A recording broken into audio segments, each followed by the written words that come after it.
Hello everyone, welcome to the Travel Coach, moving body, mind and spirit. My guest today is a former Lance Corporal in the Danish Army who brings years of martial arts experience to her current practice as an intuitive mentor and body behavioral transformation expert. Her main focus is to help her clients to have more fun and feel more energized doing what they do, with the use of body work and spiritual tools. Joulie Philloe, welcome to the Travel Coach. Thank you so much, Sonia. Thank you for having me here. It's a pleasure to have you on board today. So we have lots to talk, but first of all, as always, I would like to start knowing more about what's your relationship with travel growing up. What are the memories you have from that phase of your life? I live in Denmark, and it's a very small country, and I lived at a little island, and we were sometimes in the holidays going from this little island where Hans Christian Andersen lived over to Copenhagen to visit my aunt and my uncle, and it was a great experience going there, sitting there as a little girl in the car and going on the ferries or even taking the trains with my mom. I loved exploring new things and being at new places.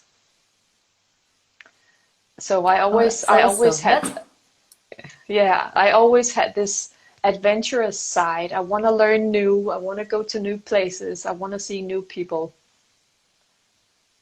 Beautiful. Thank you for sharing this.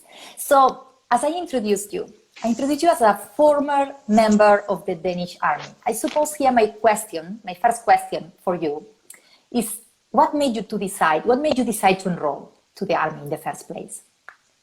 I am still in the Army. I am a Lance Corporal of the Reserve. And so I'm still a soldier. Yeah, I was gonna go and receive training the next 3 days, but I'm off. I have to do something else. So I've always been this little warrior. Yeah, I've always been this little warrior and soldier by the heart. As a little girl, I grew up in a lot of resistance and violence and trauma. So quite early in life, I put up my guards and had to protect myself. So at the age of 18, deep subconsciously, my subconscious little inner girl said, I want to go in the Army. I want to protect those who aren't able to protect themselves because I needed the protection. So I gave the protection to others that I didn't get in my childhood. So that's why I wanted to get into the Army, to protect those who needed protection from me, said the little girl. That's good. Okay, apologies for the mistake. So I understood that you used to be, so you are still in the Army. That's awesome. Since you were 18. Yeah, I was 18 when I went, yeah. Yeah. So how is your evolution? What was the girl who enjoyed the Army and Joulie today? What's the evolution within the Army? When I was in the Army, I was in my survival mode because that's how I grew up. I grew up with women's hatred.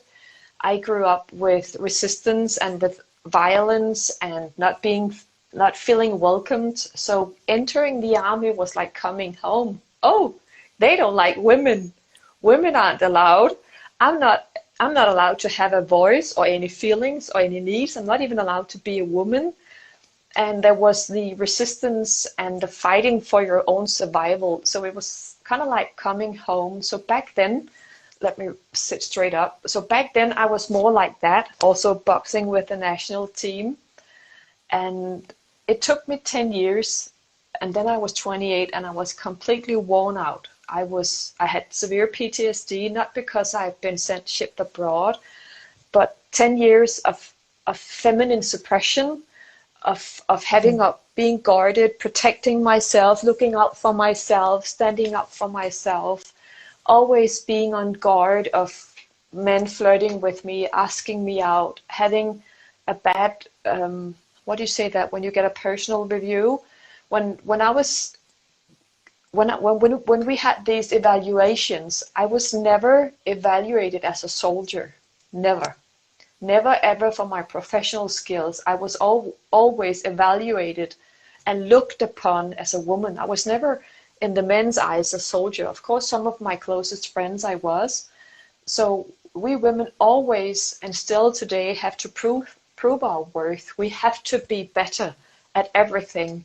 So when I left the army, I had severe arthritis, chronic pain, 2 eating disorders, and PTSD, and allergies, and food intolerances. I was completely worn out, and I actually didn't want to live anymore. So I left my family behind. I said, I'm not going to take any part of this traumatizing environment who puts me down like I was in the army. And I isolated myself in a remote area in Denmark. And that's where I started to figure out, and I made this poster on my wall, what do I like? So whenever I figured out, what do my new feminine, vulnerable self like? Ooh, I like and I love cooking. So I would put it up on my poster. I like and love being fit and living healthy. I put that up on my poster. Ooh, I love traveling, I figured out. So I put that up on my poster, and whatever I loved, also studying and learning new and nature, I put that up on my poster. So I figured out what my new future feminine self liked. And it also took me 10 years to become a human being, and then it took me 5 years to become a woman with feelings and emotions and needs, and even figuring out, who am I? Okay. Let me stop you there for a second. So from your background, you said, right, so you enrolled to the army. Do you receive more of what you were used to and kind of reflect, right, what you had inside? And 10 years after, when you were 28, you decided that was enough, and you retrieved yourself to think about what you wanted to do for your future. What triggered that? So what happened for you to flip that? You know, something had to happen for you to say, enough is enough. I'm gonna retrieve myself and figure out who I am. What happened then?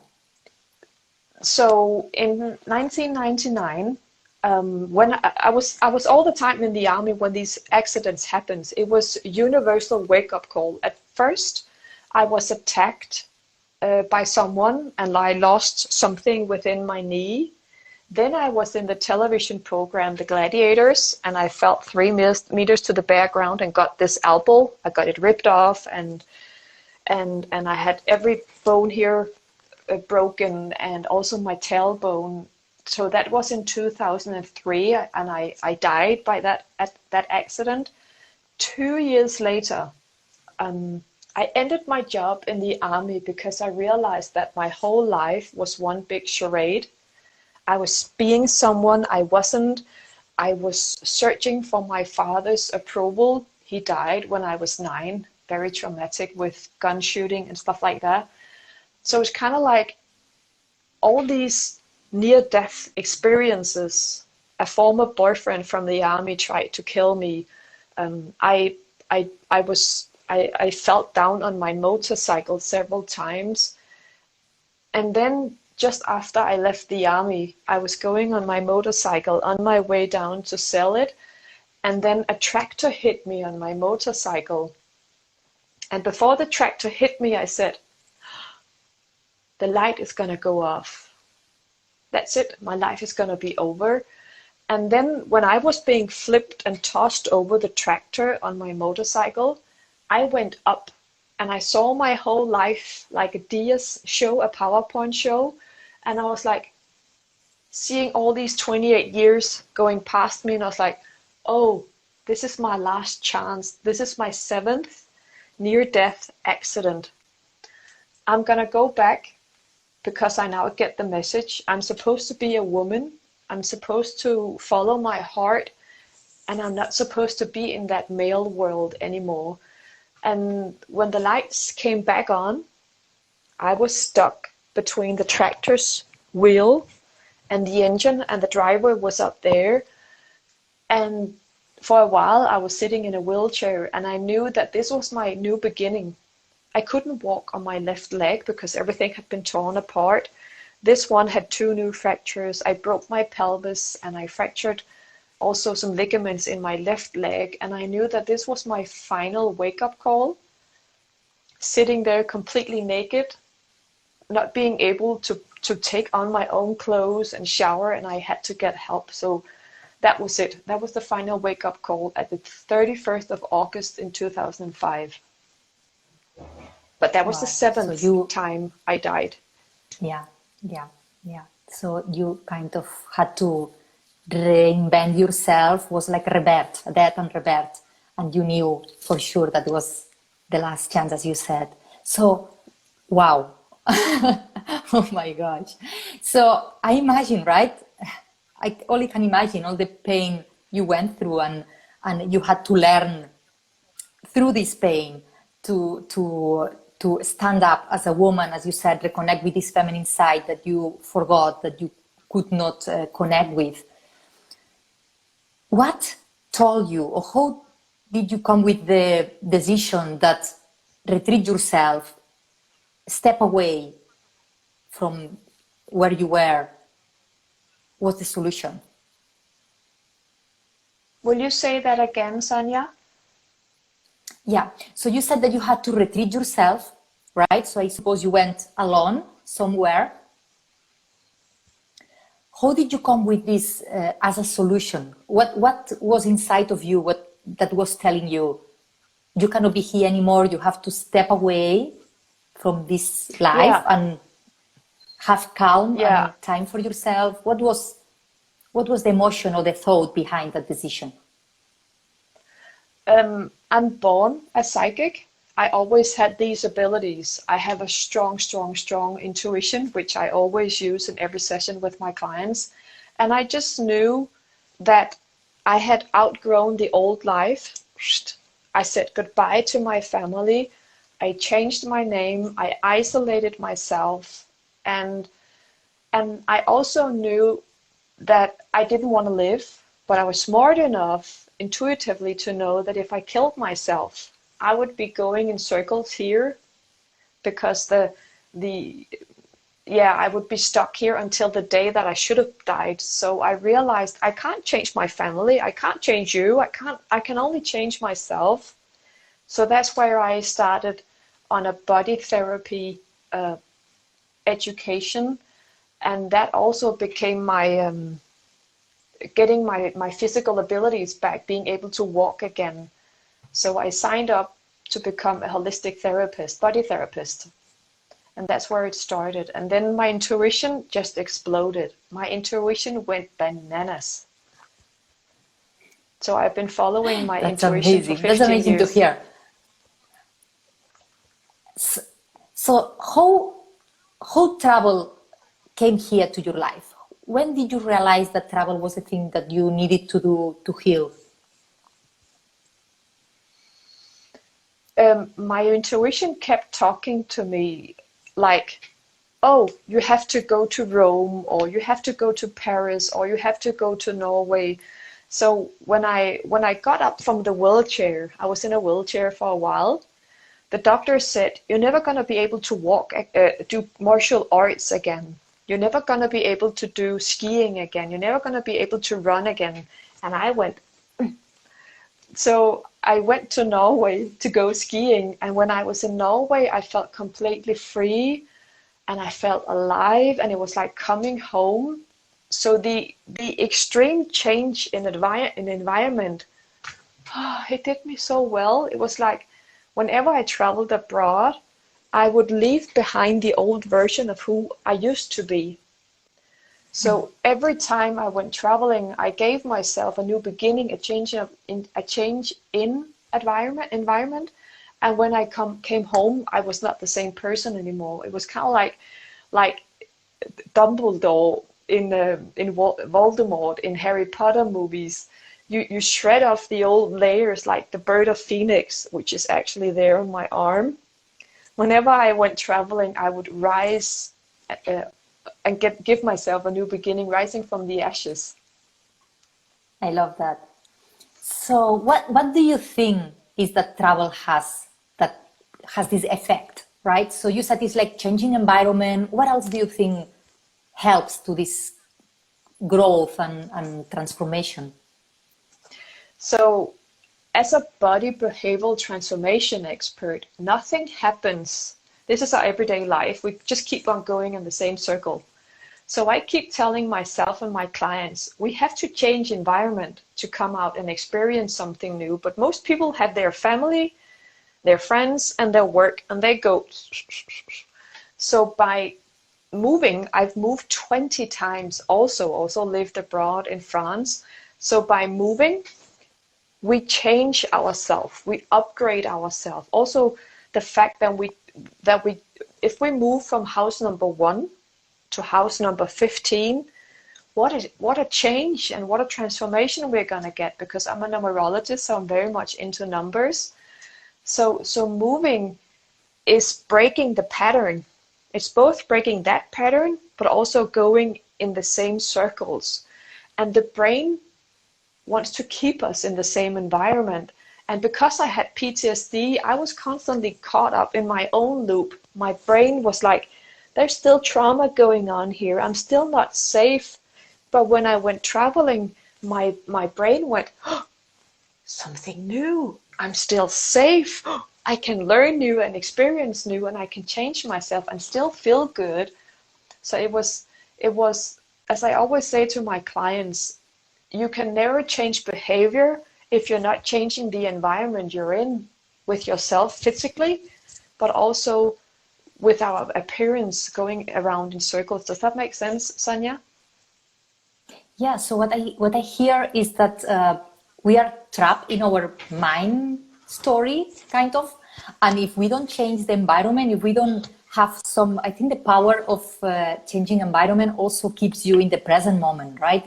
It's something new that you are not used to. So it's like you get out of your routine or your autopilot, and you have to pay attention because it's new, Exactly. right? It catches your attention. And then you are more focused on what's going on outside, being more relaxed in the present moment versus staying in your mind and playing games there, right? So is this what I understand, right?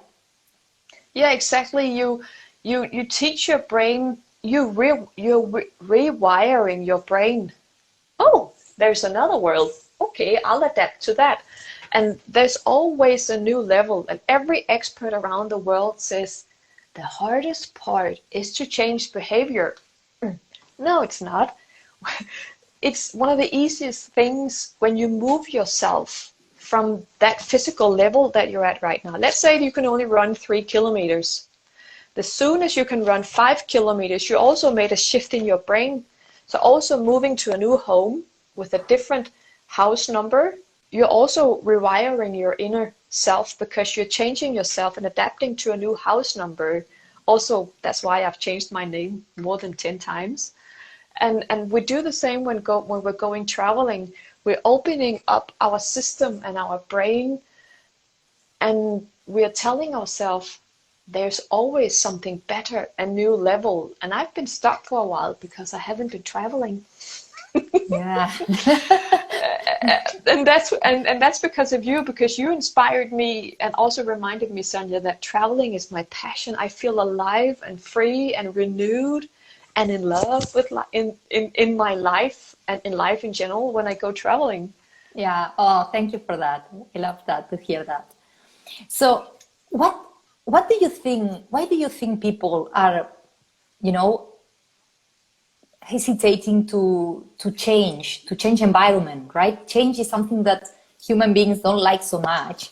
And when you travel, you change environment. So it's something that we kind of postpone, or we say, yeah, we want to, but how we can overcome this? What do you think, why this is happening? I think our whole planet, everything around. Do you know we have visitors from Greenland now? Hi, Connie. Welcome. So Greenland is here too. So the thing is, our whole world is created as a survival. We're all in a survival state. We're also in a pandemic stress state. And that's now since 2020. But before that, we were all in survival mode. We had to struggle, we had to work, we had to achieve something. So we're always in a state of stress. And when we're stressed and have PTSD, we can't change behavior. We can't even change behavioral patterns. We don't have the energy to exercise and do good things for ourselves. So I think the stress that our society puts upon us, you have to be good, you have to look good, you have to be healthy, you have to be wise, you have to be resourceful. It's such a pressure, so that even going traveling, because our brain wants us to keep us in the old loop of we know what we have, but we don't know what we're going to gain. And if people just knew that going from one end of your country to another, which is quite simple when you live in Denmark and also in Ireland, they're only looking at the barriers. Oh, how can I get from there to there? How am I going to get from Denmark to Australia? Don't think about that. Feel how it is always as if you're already in Australia. Does that make sense? Don't think about how you're going to get there. Think about what you're going to gain when you get to Australia. Yes, it was a long flight and I was pretty tired, but all the things that I gained when I got to Australia, this huge continent. So yeah, I think we focus too much on the how am I going to get there? How am I going to get the money? And then we're not going to go anywhere. All the reasons, all the obstacles, all the pain, or what we have to lose versus what we have to gain, and the experience that we will remember forever. Yeah. So I heard that you've been traveling very, around the world. What would be one of the trips that you remember that is closest to your heart, that you remember especially? There's so many of them. Going to Norway and living there for 5 months. Just after I left the army, I went to Norway and I was like, oh man, all this fresh air and all the mountains. So just after I left the army, I had 5 months in Norway. And then I also went 15 months to south of France. That's where I left the last part of the PTSD behind me, also when turning 40. But it has what I remember the most about all my traveling is the people that I met there and who is still a part of my spiritual family. Connie from Las Vegas, or Anne that I met in London who's from Holland, or my friends in Norway or Sweden, or Connie watching here from Greenland, and my friends from the south of France, or the friends I got to know on Hawaii. It's experience, it's the relationships that we get with other people. Does that make sense? Yeah. So it's about the people you meet that you would not be able to meet otherwise, right? If you just stay in your physical limits of your country or your city or your region, you will never get to meet all these amazing human beings out there that maybe you were meant to meet, but you were just giving not yourself the permission to go and meet them. Yeah, exactly. And expanding our horizon makes us a bigger person. Oh, I meet someone who looks different than me, who eats differently, who acts differently. And if I, as a spiritual mentor and spiritual person, can't cope with that, it's about me. If I don't like Peter, it's because I haven't done the inner work to accept and embrace the bullshit that Peter represents in me. So for me, it was always, okay, I'm going to go abroad and see how well am I doing? How many loops do I have to, or how many balloons of bullshit do I have to puncture this time? Wow, I really love that. So yeah, seeing what triggers you in other people who maybe have different beliefs, different ways of acting, different ways of thinking. What triggers you is actually that part within yourself that you don't accept, and that's why it triggers you. So it's an opportunity to it creates awareness, and it's an opportunity to heal these parts and love to these parts and evolve and grow. Yeah, and I also believe that many of your clients, as well as my clients, are the sensitive souls, but also many of them are introverts. And introverts, I'm an introvert 50-50 as well as I'm an extrovert. And we all came back to be social beings. We're not meant to live alone, as I have for many, many, many years. And we die when we don't get that social interacting, looking at each other's eyes and connecting and touching and hugging. We need that connection, and the internet is so shallow today. And whenever some of us are traveling, people abroad will always help you and include them in their environment often. When I came to France completely alone, all the expats from Holland and Germany and USA and Ireland and England included me in their circles, even those who were above and beyond 60 years, or Connie from Las Vegas, who's 70. So when we go traveling, we learn that friendships is not about age or background or religion. It's about openness, being open to one another, open to learning new. Wow, that's yeah, it's so curious, right? When I moved also to Ireland from Spain, I felt the same. So maybe people who in your country you will not maybe meet or go out with, or you feel maybe lonely. You go out, you go abroad, and you feel lots of people who are in the same situation that kind of feel empathy for the what you are going through, because they went through as well, and they welcome you with open arms. And this is something that you will not experience if you stay in your own place. That's something that travel provides. No. Yeah, it's within us all to help one another. Oh, you have a problem, let's fix it. When I was in Australia, it was such a big country and I was burning up. It was so hot. So this man approached me. No, I approached him and I asked for guidance. And he said, how are you doing in Australia? And I said, I'm lonely. I find it hard. But it was also a reflection of me being an introvert and not knowing always how to fit in amongst other people. So 30 minutes later, he texted me and said, so you want to go to the Gold Coast? I'm going to take you for a tour. You're not going to leave Australia believing that we are not open and open-minded. So he took me on a tour the next 3 hours. Wow, awesome. Just a complete stranger. So and this is also for your vulnerability, right? Because you were open enough to say to a person that, you know, you trust your feelings. Yeah, and you said the truth versus like, oh, I'm fine, you know. So you were also open and vulnerable, which is important as well when we are going out there. Yeah, exactly. Also, when you're an introvert, you easily get stuck in your own world. It's me against them, and he's noisy, and she's too much, and she's not available. The introverts goes, and it's just bullshit. All the bullshit that we all have to keep ourselves stuck in the old loop, being so protective and self-guarded and masculine guarded. And as I read today John Gray's book, and he said, when you've got a closed heart, no one is going to hurt you but yourself, because you've guarded yourself. So you're not going to get to know anyone. You're not going to get to experience love. You're only going to hurt yourself when you're guarded. And I love that. It's so true. Yeah, so true, Joulie, so true.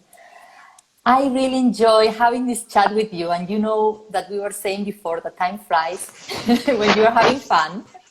So we need to start wrapping up the conversation, but I don't want to let you go before you share with us your hidden gem. So from the place you are from, your town, your region, your country, what do you think is a must to visit that maybe it's not that touristic, but everybody who goes there should see? I even tell it to people from my own country. There is something called Steiner's Museum. So we had this artist called Rudolf Steiner, who made his own statue park up in the north of my island, north of Copenhagen. But I also teach every Danish person that I meet, and every friend of mine, and every tourist that I meet, that in Copenhagen we had this long canal. And not many people take a bike trip at the other side of the canal, getting to experience Copenhagen from the other side, and they should do that. So if any of your followers ever gonna come to Copenhagen, reach out and I'll share with you all my hidden gems for 0 crowns. I just want to inspire you to enjoy our city from another angle. We have so many beautiful places here in Denmark. We also have something called Hellebæk. It's an old museum and a gun factory in the middle of nature with a cafe surrounding it. It's beautiful. It's called Hellebæk, north of Helsingør, Wow. Okay. which is next to Malmö. No, Helsingborg. I can teach you one day to your audience if they reach out. Good to know. Yeah, we take notes when we come to Copenhagen, and we will pay a visit to you as well. Yes. Thank you, please do. Joulie. So before leaving, if anybody wants to contact you, what's the best way to do so? Just write to me on Instagram and I will always get back. Always. I answer everyone who writes me a message, and I'd be happy to share my traveling experience. Brilliant. Thank you very much. Thank you for being such a good guest tonight. I really appreciate your time and sharing your experience. Thank you so much for having me. I'm very grateful, Sonia. Thank you, Joulie, and everybody tuning in. Happy and safe travels. Thank you again. Take care. See you next time. Bye.